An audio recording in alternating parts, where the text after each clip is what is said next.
Andrew, the other one you've chosen to use Simmons Stadium for the first time ever. Hasn't happened before, and there's a lot of talk about the AFL who's got close to $1 billion worth of funding from the federal governments, and there's a federal election coming up. The closest marginal seat in Australia is the city of Geelong. It's a great deal that you've been able to do to get all this funding for stadiums. Is there any theory, is there any strength to the thought that maybe this was a great thing politically to do, Andrew? Is the AFL, given Geelong are looking for stage 2 and another $80 million, some of it from the federal government, some from the local government, is there any thought that maybe this helps your cause, Andrew? I've got to run this one by you because a lot of another one of Wayne Carey's conspiracy. Another conspiracy.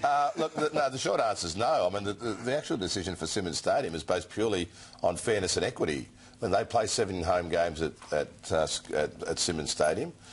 If you're Fremantle Dockers, you play 12 home games. They finished second. They won 18 games. We couldn't play at the MCG because the other 3 teams, Hawthorn, Richmond and Collingwood, deserved to play there at the MCG where they play most of their games. And on a fairness and equity basis, purely, they deserve to have a home game. And the reason we've never played at Simmons before is that the capacity wasn't there until this year. It's now 33,000. And I don't think people should be apologising for Geelong and, you know, calling them some sort of regional area that doesn't deserve a home final. This is a very great football club and a very great part of Australia, and this is a great thing for the town, and I think we should all be celebrating the fact that Geelong are playing a home game there. What about the distance that Freo have to travel to get there? Are you helping them out at all?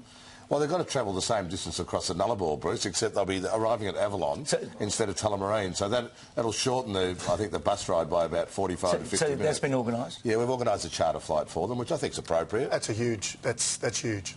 Do you think it'll make a big difference? It does. In terms of flying straight into Avalon on a bus, short bus trip, it's massive compared to Tullamarine. Simmons Stadium was the centre of some drama, wasn't it, on the weekend? I mean, Ross Lyon is the luckiest bloke in Australia right now because he didn't play his full team. He played half a team, and had Geelong been beaten, he lost the chance of getting a home final. Do you like that look, Andrew? 12 players out of a side. Do you think that is good for the integrity of the game?